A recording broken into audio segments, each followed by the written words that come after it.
Well, what's up, guys? Welcome back to another episode of the Coffee and Questions podcast. It's been a minute, but I've been a little busy, but I'm really excited to bring this back and put a new interview in front of all of you guys. I just have had the pleasure of getting to know this gentleman that I'm about to introduce over the last few months, and it feels like a very instant connection for me, a very easy one.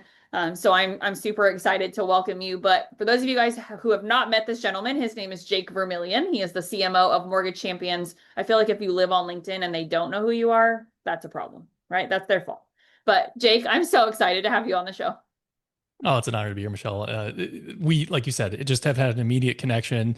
I think we probably connected on LinkedIn and ended up on a phone call and just got to know each other. And it's so exciting to be able to be here and have a conversation with you. And yeah, I mean, you have been a little busy here. You got a little bit of a project going on, don't you? Little project, just like a side project, nothing that takes up too much of my day. But in all seriousness, it's been such a journey for me, but more importantly, it's been really fun along that journey to get to know people like you. And I just feel like what you're doing and how you show up is so authentic and raw. And I just feel like that is one of the many things that's missing in our world at the moment. So I feel like this conversation with you is very timely. But before we jump into all things, marketing, prospecting, all of that, Jake, will you just give us a little background on you? How did you get going? I know you obviously are part of Mortgage Champions, but can you get us the backstory of how all of this kind of unfolded? Yeah, absolutely. So, I mean, for those who don't know, my dad's been in the business for 43 years. This is our 30th year in business as a company. So, Mortgage Champions was officially born in 1995, 92 for me. So, I was 3 years old when the company was founded. So yeah, I work for my dad, and have learned everything that I know about this industry directly from him. Growing up, I can remember, being at his office, like packing training materials because, we do sales and customer service training, leadership training, that sort of thing for lenders. We've worked with kind of every facet of this industry, right? Like our bread and butter for a long time has been IMBs, started heavily in the call center environment, but actually I think 60, 70% of our client base right now is actually retail organizations. So, but we work with wholesalers, we work with TPO, I mean, you name it, credit unions, QSOs, large banks. We have been fortunate to be able to step into basically every environment over those 30 years and just be able to learn from the best in the business, from leadership all the way down to those frontline salespeople. And we just package all up into a sales approach that just frankly works. We onboarded a client not long ago who within 60 days, we saw a 38% increase in their lock rate. And that was no new technology, no new marketing. It was just the loan officers using what we taught them and just having better conversations with the referral partners and then their customers. So kind of fun, to be sort of born into the industry. Tried to get away from it for a little bit there. I have a huge heart for nonprofits, so I actually worked in and out of Africa for a little bit there, but found my way back to the family business and couldn't be happier. Isn't that how it always goes though? I don't know. It's the story, the quintessential story. My parents were both in the legal field and I thought I was going to go to law school. Really glad I didn't, but did get into UNLV law school and initially after graduating from college. And I'm so glad I didn't go, in all fairness. Sorry, anybody is a lawyer listening to this, but, for me, it was funny because now my dad was an author, going through stage 4 non-Hodgkin's lymphoma. He wrote his first book, then Wow. has written several like bankruptcy law. To you and I were talking offline of like the little very, very hard to read, but very tactical type content that gets put out. My dad's written dozens of them. But I always was like, I'm not doing that. I'm not going to be like my dad. And here I am writing a book that's Writing a very book. different, but at the Yeah. same time, it's like, dang it, I thought I was going to be a little different, but I guess I'm not as different. So, but Uh, tell me, what is it like working for your dad? How does like I think there's a big conversation around like the younger generation right now coming in. yeah. We need more younger generation for when that older generation sort of naturally phases out. So, what's Yeah. that like for you? It's interesting for me because I think a lot of the newer generation that's coming into the space isn't necessarily family connections, right? And it's some of the struggle of what lenders are facing is how do they get a base of employees who are, better aligned with the technology that's obviously going to dominate, like not just now, but like 5, 10, 15 years from now, but also be more representative of the customer base, right? Because the American homeowner is evolving as well as demographics shift. But for me, it's like, I'm in some ways, even though I'm like a young guy, I'm like an old soul and I've been a bit around the business for a long time. So I think about the business in sort of an old school way in a lot of ways. But I think that's the beauty of, us getting to partner together daily is that we're not losing what he and so many others in the industry from his ilk, right, have brought into this industry, which is like a human centeredness, a customer centeredness to the way that we do business. We're not losing that, but we're adding all the additional capability that we have with technology, with social, with smarter marketing. So when those two things come together, I couldn't be more excited for the future of this industry. I think it's going to be incredible, not just for the people who are in this industry, but ultimately the American homeowner. Well, I think it's this beautiful combination of what we know works, right? Hmm. And you have the younger generation and the younger tech, even for that matter, right? Coming in to amplify what we know already works. And I think there's so much shiny object syndrome out there. I think it's running rampant where there's so many different do this, do that, download this thing, get this software. I mean, hell, there's like 70 different versions of Slack, I swear to God, these days. Like all over Instagram and Facebook, you see all the ads of like Trello and Asana and all these different like things. And you're just like, just pick one and do it. Right. It's that simple. But I That's just, right. it's interesting because I think adoption rate is a big conversation right now for new tech Hmm. things coming in. But at the end of the day, what is it really about? It's about doing something that we know works and getting back to that with a twist. 100%. Yeah. I mean, ultimately, at the end of the day, while robots might be doing a lot of things for us, it's not ultimately a robot that's buying or refinancing a home, right? It's forever going to be a human. So there's a level at which this business is always going to be centered around humans, even if our industry evolves a bit and some of the roles that have been staples in this industry, they become highly automated, and maybe there's fewer employees filling those roles because it's more of a human in the loop approach, right? And they're able to scale their productivity like through the roof compared to where we are today.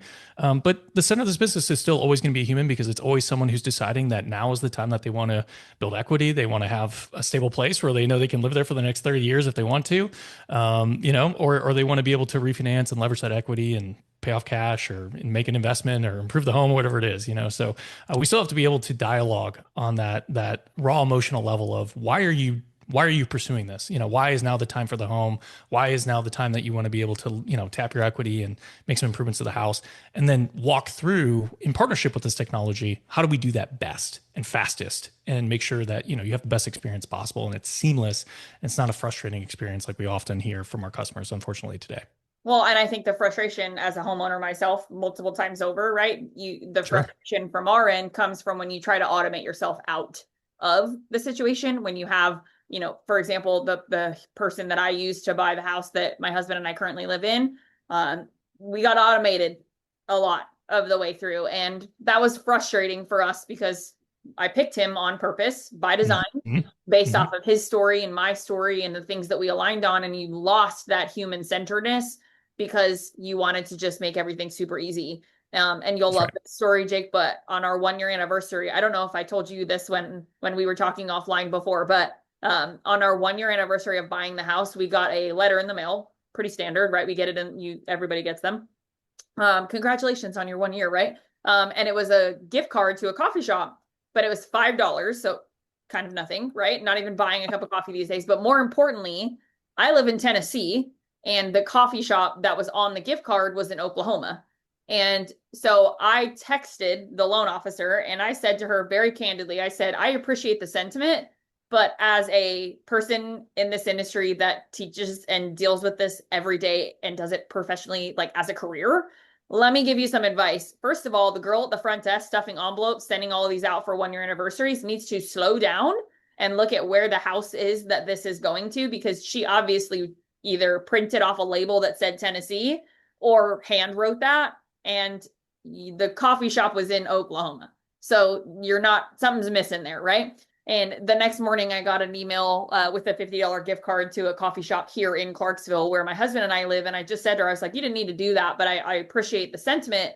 But at the end of the day, what are we missing right there, right? You've automated yourself out of a marketing opportunity that should have created either a new conversation, that person, me as the homeowner, sending her a message saying, thank you. Hey, it's so great. We should catch up. Like, none of that happened. Instead, I was like, I'm really annoyed. And clearly I was just a transaction too. 100%. Yeah. And I think you have to ask yourself the question anytime you want to create a marketing interaction, right? Or sales interaction for that matter, too. What's the purpose of the interaction in the first place? And if the goal of the interaction is just purely like we're just getting information, right? Okay, worth a conversation around how do we automate this? for hyper convenience because the customer just wants to know something. So how can we make sure that what we get them is accurate and we get it to them as quickly as possible, right? And it's easy for them to find. Okay. If the point of the interaction is to build or build upon an existing relationship, right? Then you have to seriously ask yourself the question, as you did with that loan officer, why are you outsourcing this in essence? Why are you automating this away? This is your 10x value add as the loan officer is to be able to take one moment out of your day and show appreciation for the fact that a year ago, you had the chance to be able to work with Michelle and her husband to put them in the home that that they've been working so hard for, right? So I think there's a lack of intentionality oftentimes because we have these amazing capabilities that are handed to us. Like you said, there's some shiny object syndrome, but there's also this like rush to get to market, if that makes sense. There's this feeling, there's this FOMO almost that you're going to miss out if you're not an early adopter on every new technology that comes to market. The reality is, while you do have to know where the industry is headed and you have to be able to keep pace in some regard, if you start adopting every new technology, the people who are making those technologies, they're not from this industry more often than not, right? And they're not trying to protect your ultimate value 15, 20 years from now, right? These are people who are envisioning an industry where your role is, if anything, obsolete. And so I think loan officers, they need to be very cautious about when they choose to implement technology. And they need to always get back to that question of, why am I even doing this in the first place? And if the answer is to build trust, to build relationship, to get FaceTime, to prove that they do actually want to serve as an advisor or as a trusted guide, then the answer can't be that you automate that interaction, right? There are other things that can be automated that absolutely then allow you to be able to spend more time doing exactly this, which is getting in front of your customers, your partners, whoever it is, and building that relational capital, which is ultimately going to pay the dividends. Well, I just have to stop on something that you said and might be a mic drop moment, honestly, but there's all of these technologies out there that want our adoption or want the mortgage and real estate space, right, to adopt it, but they don't have your best interest in heart at the end of the day, truly, right? Because their technology is designed to make you faster and everything easier and quicker, right? But the reality is, at the end of the day, that's not really for the end consumer's experience. It was for your experience as the consumer of the product. So I think that's something that people need to pay attention to. I mean, every conference we go to, right, Jake, it's like 700 new things, and it's like really overwhelming, frankly. But also, to our point so far, it's getting back to me as a consumer, you as a consumer. What do we need to want to continue to do business with X loan officer or Y real estate agent year after year, transaction after transaction? That matters more than your speed to getting me an email that wasn't even written by you. Yeah, couldn't agree more. Yeah, I mean, there are certain things that obviously, like we hear from consumers all the time that they get frustrated by that they absolutely should be automated, or at least the communication around it should be more immediate, if that makes sense, right? So things like, do you have the right documentation? If you've authenticated, for example, like a sign on with a bank to be able to verify your income, but your loan process is slowed down and it needs to be re-verified, like why is that the case and how can we do it quickly and easily, right? Like that's the kind of stuff that, like, of course, you know what I mean? Like those are transactional touch points. Let's make them as easy as possible and allow the borrower to initiate a lot of that. But these high value conversations of, how much should I actually be putting down? Is now a good time to buy? Do you think that rates are going to change, in a meaningful way to where maybe it would make sense for us to lock the rate now versus later? What would actually be the difference for my life if I chose to buy instead of rent? I mean, there's all these different questions that we have to ask, I mean, that we want to be able to ask our loan officer. I'm sure this is why you said you did your research, right? You did your homework. You found a loan officer that you knew you wanted to work with. You had built confidence based on something they showed you that they were a trusted expert. My relationship with them, which we'll talk about, but there you go. It was literally former military. My husband is former special forces. He's very fit, very active, right? I work out every single day, running, CrossFit, all of it. I know you do too. So I want to make sure we talk about that because I'm obsessed with what you've been posting about. It's so good, but we'll get into that. But I just think there was this sort of storyline that, and I'd met him multiple times in person. I actually spoke for the president's club of the company that he worked for. So that's how I met him initially. And you're breaking bread with this person, right? A man, which is very important to my husband and I. So to be working with someone that felt very aligned with us, and then to be automated out where I had one point literally had to call him and be like, why did I just get that email? Like, I've already had this entire conversation with you multiple times over. Yep. So why did I just get that? Because the automation didn't get turned off because it was just the automatic knee jerk reaction to the process instead of Yep. there's an actual human and there's an actual relationship involved in this interact or in this, transaction. Yeah. This is the high And risk reward. Oh, please. no, no, no, go ahead. It's just the sad part, honestly. 100%. And from a broader marketing perspective, right? This is the high risk, high reward game that we are all trying to navigate as marketers is we have the ability to be able to not just automate, but personalize to an individual level on a scale that we've never been able to before, right? There is the capability at this point in time that when any given customer lands on a website, if we have any sort of third party or first party data around that customer, that we could deliver or render a completely customized website for that user at any given moment, right? That is totally unique to them. That's an incredible capability. But the hinge point is the quality of the data, right? Because if you start to, if you think you know something about a customer that you don't actually know, right? And you start to build these hyper personalized, hyper automated experiences around that false data, you're going to erode any trust that you could have built with that user Mm, immediately, right? good. And it's it could be as simple an explanation as the one example as the one that you gave of gift card to a coffee shop in a different state, right? To it could be something as complex as we're now using AI to create customized funnel experiences off of an Instagram ad, and we have someone who's walking down that funnel that for whatever reason we think that they're trying to buy a home when in fact they already own a home and they're trying to refinance it, and we put them on the completely wrong path and proven that to them that we're incapable of being trusted with this transaction because we don't know the first thing about them and we're already trying to solve a problem that's actually not a problem for them. Make Yeah. sense?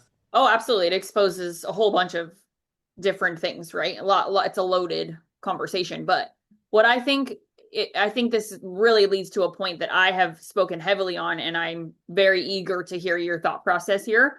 But prospecting being my superpower, my love language, this is like every day I wake up in the morning and I'm just like, who am I prospecting today? But obviously it's coming from a place of the black line, no pun intended, right?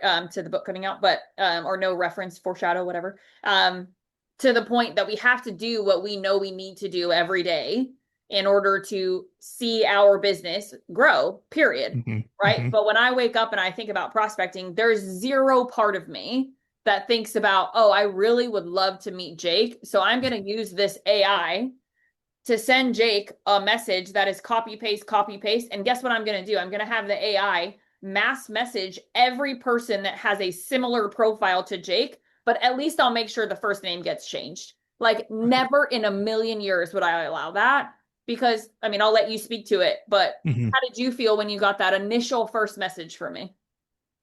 Oh, like a human was actually reaching out to me. That's Yeah. the difference, right? And Yeah. I'm just curious, like, where does AI in your mind belong? Maybe Mm-hmm. that's the right way of saying that. Yeah. No. Yeah. Where does it belong in our prospecting? Because when I think of prospecting, I think of intentional outbound effort, and Yeah. my platforms being LinkedIn and Instagram and Facebook more so thirdly, but every day that's what I do, right? And I can't imagine AI living in that space for me personally.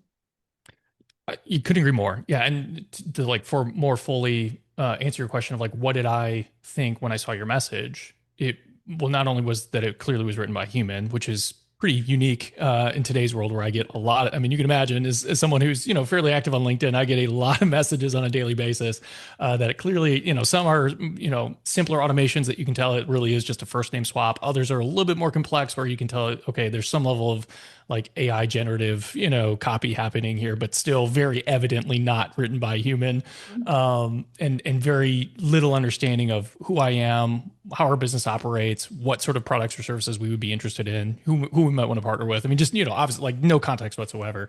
But beyond that, I also got the impression that you're a person who means what they say, that you will actually willingly open a door and have a face-to-face conversation and not just pitch me out of the gate, and that you're serious about your business, right?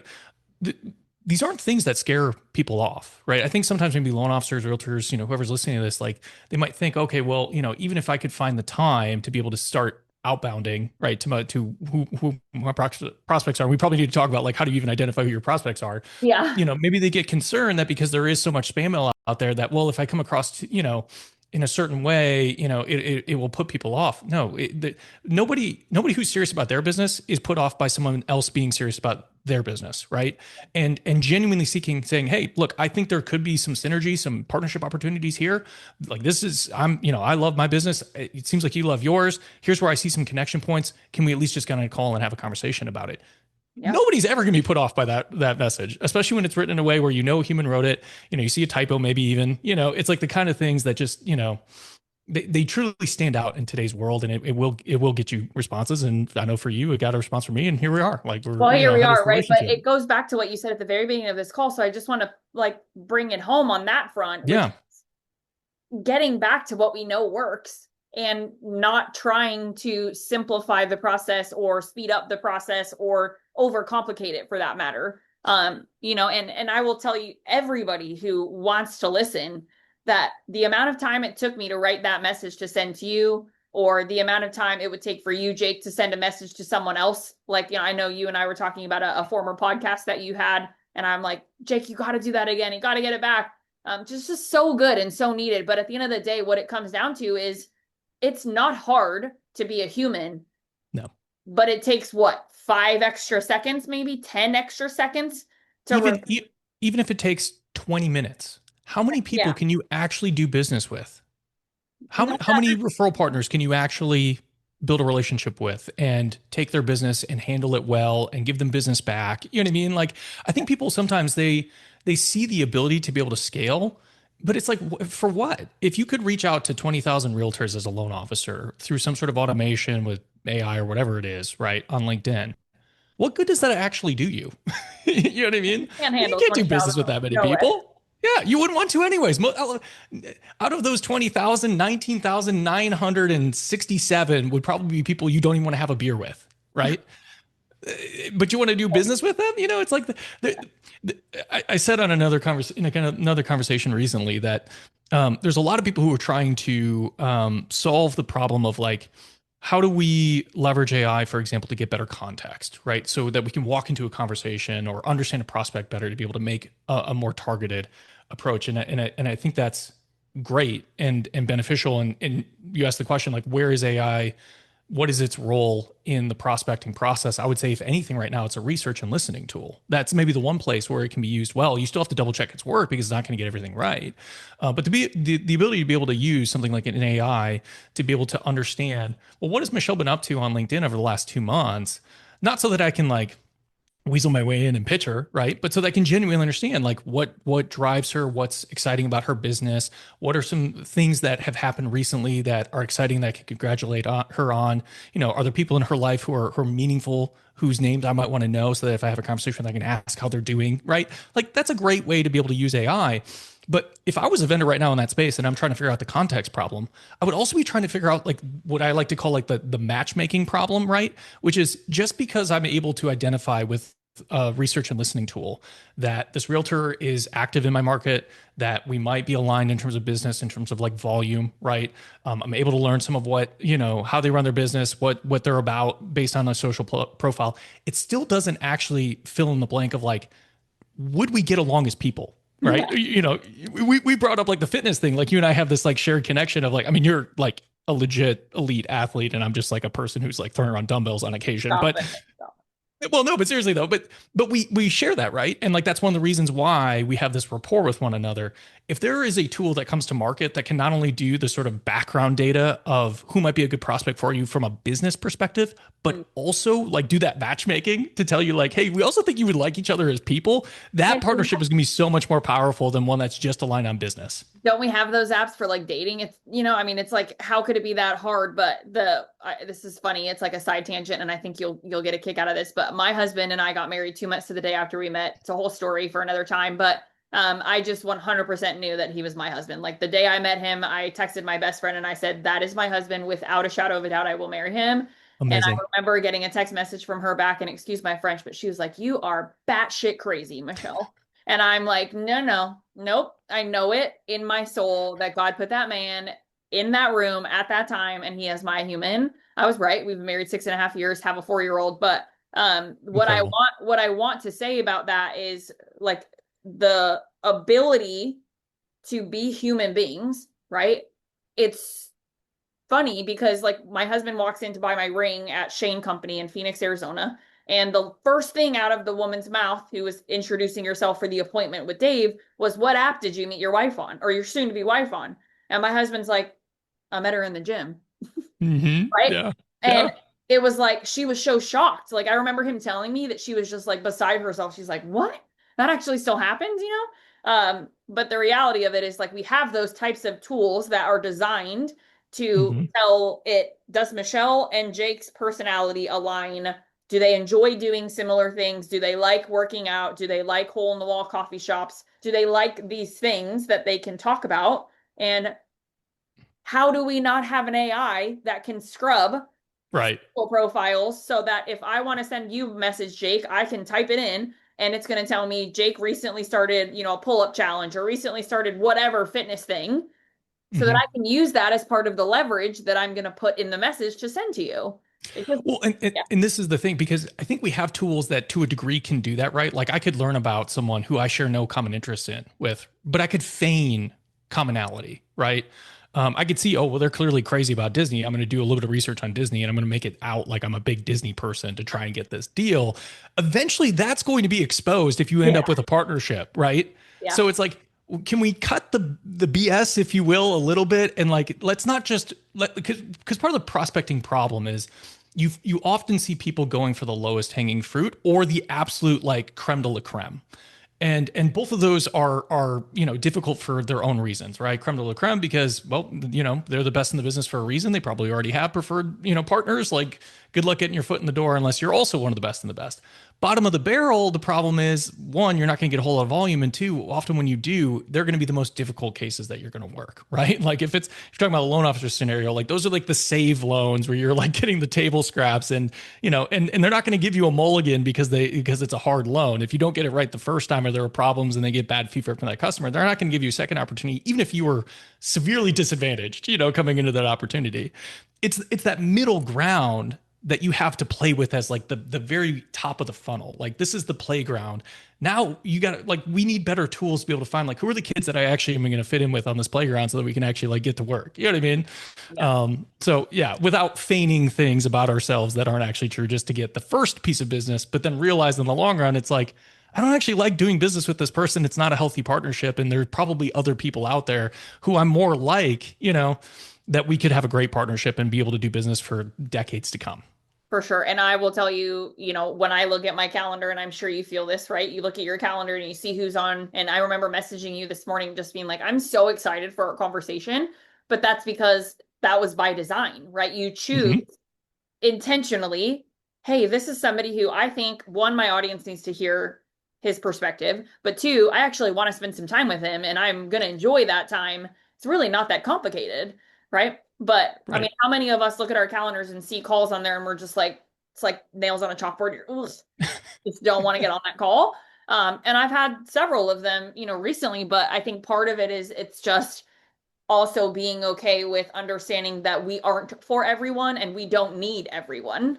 Both That's of right. those things are very important to hear and to understand truly. But I do have a really interesting question, and maybe I'm not sure how you're going to answer it, but I'm just going to let you go however you want to go with it. Mortgage Champions is obviously a very successful company. You guys are doing very big things, and for me to be even a very small part of your world is an honor. But just out of curiosity, what does prospecting look for you guys, whether that's face to face, in person prospecting, social prospecting, or is it more of a top of mindness for you, just being present on LinkedIn? Like, what does that look like?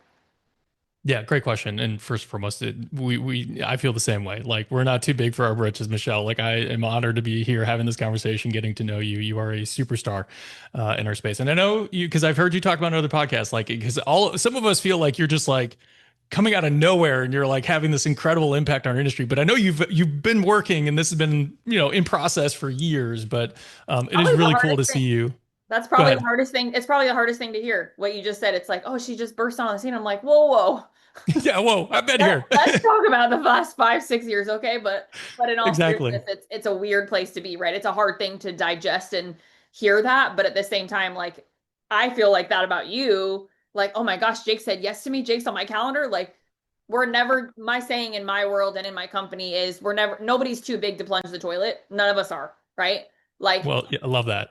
so I just go out to say, like, there is nobody that's too important for you to want to talk to, or vice versa, right? So, I anyways, love that. Yeah, I go love that into like, mindset.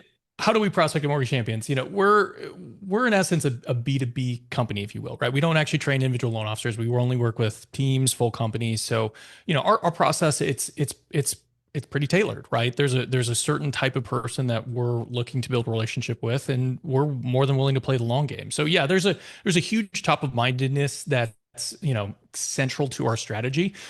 We believe that if you put value out to the world, you'll get it back. And so we're really adamant about trying to put value out there. But the reality is, like, when we do go to make a specific ask, we've done our homework. We've already taken the time to build a relationship.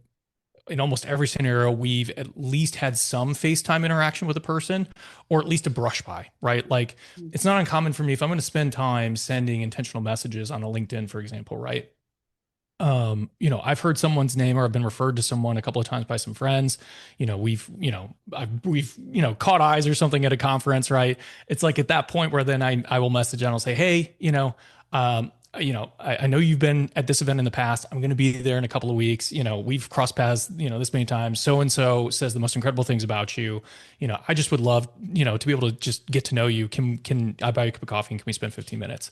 And the acceptance rate on that is very high. You know what I mean? Because there's no ask, you know what I mean, other than just to get to know them and to be able to add value. A lot of times, even like we'll say, hey, look, these are the top three things that we're hearing from the clients. It's why we're actually going to this event, is so that we can get answers on, whatever it is, emergent vendor players, or, where they think policy is going to go, or market updates, whatever it is. Right.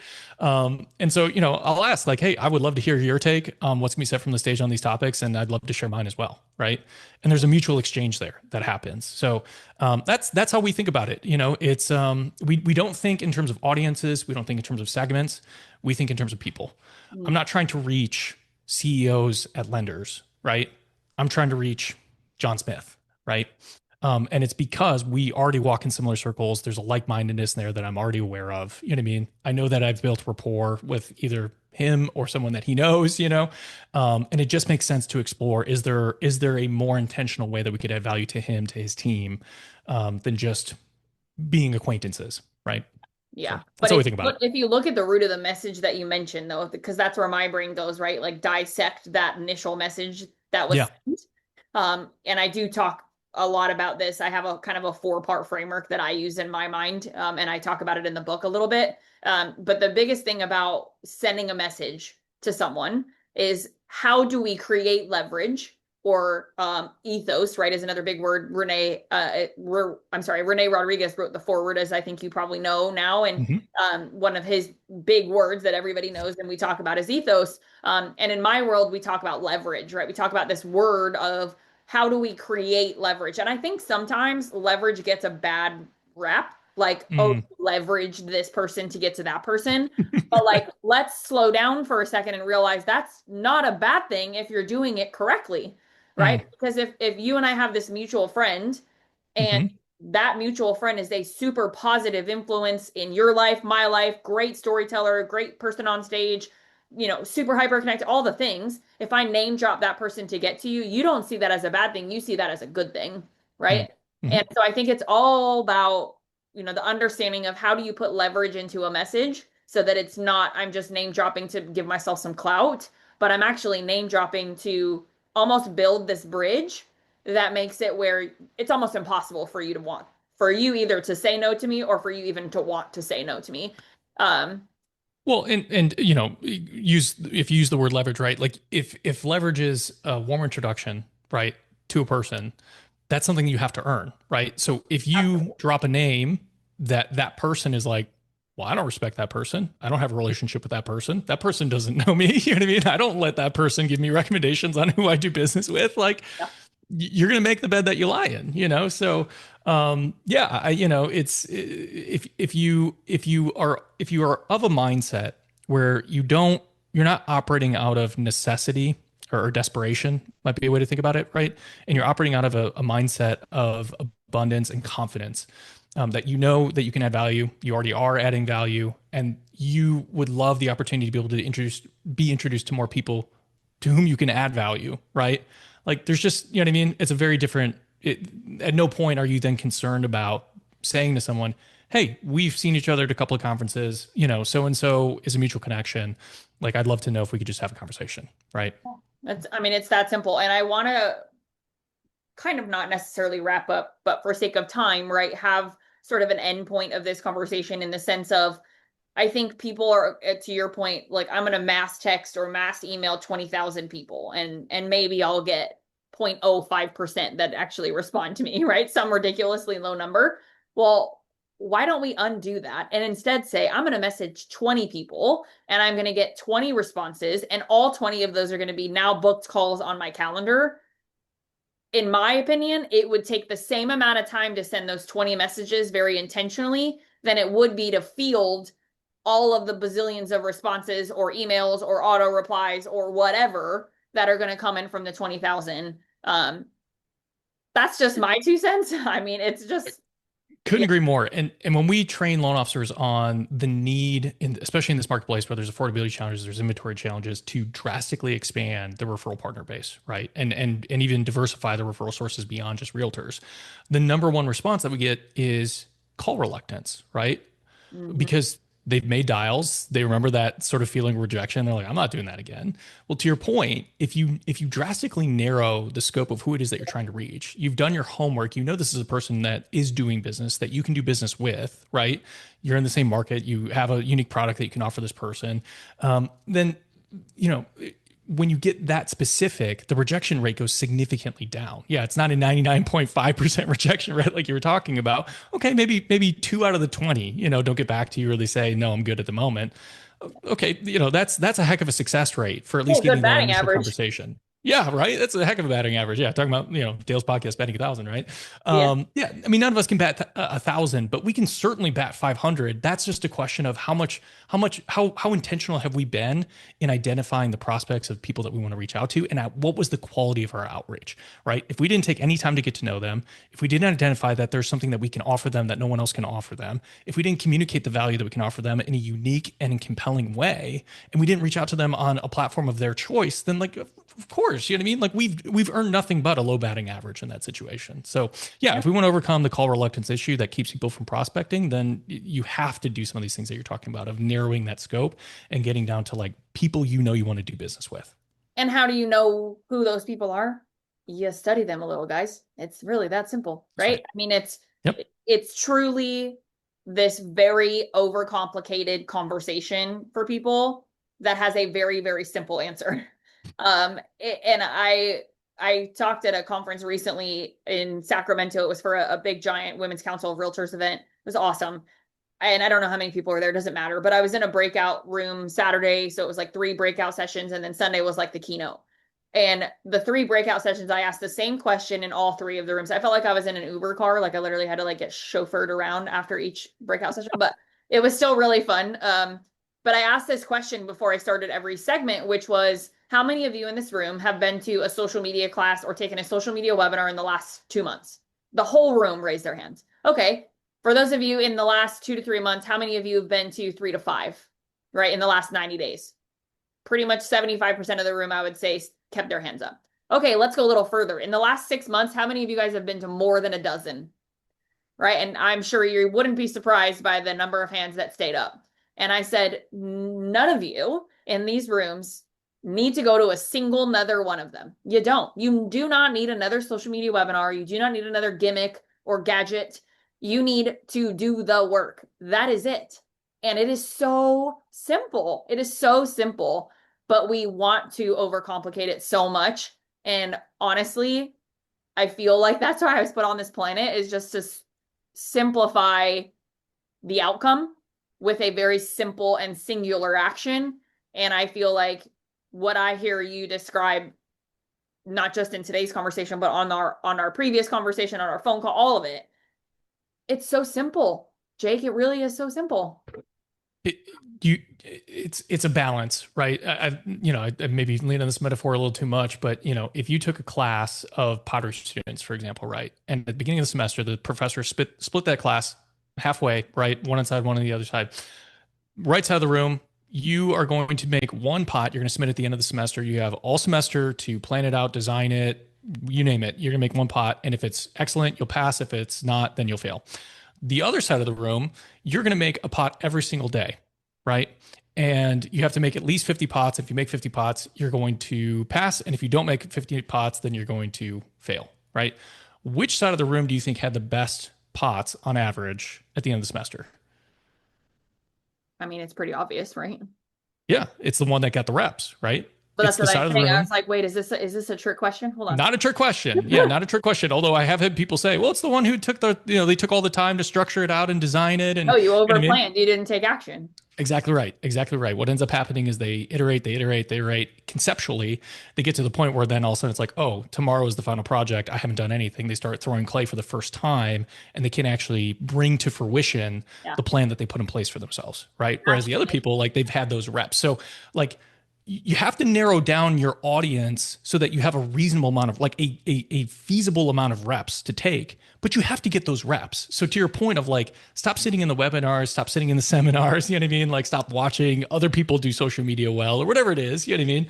Like go out there and take some reps. Yes. Take quality reps, take your time with each one, think intentionally after the fact of how could I have done that better and improve the next rep, but you got to get your reps in. That's what's going to make you better in the long run. I mean, action is what's the right word? Rewarded, maybe, if that's a good way of describing it, right? Like action is how we win. And I'm a big proponent of failing forward. I talk about this all the time. Like, and I'll even put myself under the bus here and say I've definitely sent messages on LinkedIn or Instagram and been like, shoot, I just legit shot myself in the foot because I definitely didn't do that the way that I should have, or I rushed it.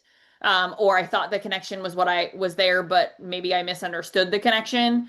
And that happens, right? We are human Of beings. course. And I Of think that course. that's going to continue to happen, hopefully not Of very course. often, but I always say like action is what's rewarded, but strategic planning where you just constantly live in this plan doesn't actually really get you anywhere. And honestly, the best mistakes I've ever made are sending a message to someone with a name drop that, well, shit, that didn't work because that person doesn't know who that person is. And I overdid that, or I got a little overzealous on a potential introduction. And I'm like, well, I'm going to slow down moving forward. Right. Uh, Yep. but I'm so excited that that's how you phrase that. And that pottery example, legit, I'm sitting there thinking like, is this really a trick question, Jake? Don't mess me up. Because No, no, no, it's no. going to look bad Uh, if I answer that wrong. But no, I like to say, not that any of us can necessarily attain perfection, but perfection is the result of 1,000 reincarnations, is like the way I think about it, right? Like each of those iterations, there's going to be some like pain, if that makes sense. It's like it feels like the death of the phoenix and then like the rising of the phoenix out of the ashes. But you get stronger each and every time, and ultimately you get to this point where you realize like you've really mastered this process, and you know where to take your shots and where to hold back. You know what I mean? And you get better at reading where you are at in a relationship with a person, to be able to know when is the right time to be able to make that ask, and how do you make it in a way that can be received. And ultimately we don't control people. Like there are people who it makes all the sense in the world that we should be doing business with them or partnering with them or whatever it is, and for whatever reason it's just not going to work out. That's okay. Maybe the timing's just not right. Maybe it's just not the right person. I like to trust that there's an ultimate plan, that our good is somewhere out there in the future for us. We just got to take steps towards it, and slowly we'll find our way. God's got a plan. We're just walking That's it. right. And I Amen. always say, walk by faith and not by sight. 2 Corinthians chapter 5, verse 7 on my arm. I wear it. Amen. It's Love always that. funny when people meet me in real life and they realize I have a lot of tattoos and I'm not a very big person. And all of them are usually except for one, are all very biblically based. And I had a miscarriage in November of last year, and we were going to name our son or daughter some iteration of Oliver or Olivia after the Mm, olive branch from the Bible being the symbol of hope and very symbolic of that. And when we lost our baby, I knew I wanted an olive branch on my arm with the date of when we lost our little one, and then the three doves representing my husband, my son, and I. And to me, I'm just like, it's okay to talk about those things, right? Like we need to talk about our faith and we need to Absolutely. be really confident in who we are. But to your point, I mean, everything is by God's divine design, and I'm just walking this path. And I just pray that our voices are used to honor him, and to create other disciples of people that believe in him and trust him, because life is hard and it's messy and it's not going to get easier, guys. So how do we walk it? But Jake, I truly appreciate you so much, and I really love our budding friendship, and I'm excited to see it continue. I can't wait for Same. the day I get to hug you in real life. Those are my favorite days, when you take Yes. really fun relationships that you've grown online and take it into the real world. It's so much fun. It's my absolute favorite. So I look forward to that. Same. For my audience, where can we find Jake? And also, my favorite thing to ask is what's coming up for you, Jake, that someone who might want to get dialed into can? Yeah, absolutely. So you can find me on LinkedIn. That's kind of where I live and breathe in terms of social media. You can find our team at mortgagechampions.com, or of course, you can keep up with Dale at dalevermillion.com. Yeah, what's coming up for us? Speaking of AI, we're dipping our toe into building some technology. So we're implementing into our entire training process, and really the ability to be able to take a loan officer who's learning conceptually what they should be doing in a phone call, and now to be able to deploy them into a totally safe practice environment with voice AIs, for example, where they can practice that exact skill over and over and over with different borrower types, different scenarios, different voices. We're finding it's an incredibly powerful tool. So, if you're looking for your team to be able to have first the strategy that ultimately is winning in this marketplace, and then second, that safe testing and training environment where they can really legitimately practice, and then we can actually even keep you abreast as the manager on how your people are actually performing when they go live back on the calls. We have a whole AI secret shopping tool that we've built that scores any call that you want us to take for your people and give honest feedback of how they're performing with their customers, their referral partners. So Wow. um, yeah, a lot to still polish out, but the rudimentary foundations are there. We're betaing it with internal clients right now, but I'm super excited that very soon here that'll be publicly available, and we'll keep everyone abreast at mortgagechamps.com. You guys are crushing it. I love it. I love knowing you now. So this is just really fun. I'm looking forward to meeting your dad someday. I hope soon. That's Uh, gonna be a great meeting. Yeah, 'Cause I feel like he is like the right. You're meeting that guy. But in all serious, you can tell him I said that too. But in all seriousness, Jake, he'll blush. I probably will too, and I'll be like, hold on, what did I just say? So I am just excited about all of it and our friendship, and just where this is all going to go. More Same. importantly, well, not more importantly, but equally as importantly, I'm so excited to get my book in your hands and see Can't what wait. you think. And I look forward to the day that you send me a text and say, "Hey, can we chat? I finished reading it," because I'm dying for that conversation. So, It'll be like 2 hours after I get out of the mailbox. So yeah, I um, can't wait. No, I'm truly, like, I'm so excited. well, congratulations again. I know it's a mammoth effort, and I know you're very near the finish line. I know many of us just can't wait to be able to pull it out of the mailbox, crack open that cover, and really get to hear your story in a whole new way. So, Michelle, thank you so much for having me on today. I so appreciate it. Love the conversation. I love the podcast. And the last couple episodes I've listened to have just been incredible. So, thank you for doing what you do. You're making our industry better. And if there's anything we can do to help you, you know where to find us. Well, that's so shared as a sentiment, and I just am excited. So thank you again. And for all of you guys who are listening to this, if you are not connected to Jake, please go get connected to him. He shares really cool content. I'm not gonna lie. Stuff that I actually want to read that doesn't make me think, what? Or mortgage mumbo jumbo 24/7, right? It's super engaging and fun, and somebody that you need to know in our industry. So Jake, thank you for saying yes to me and coming on my show. And I can't wait to see you soon. Look forward to it.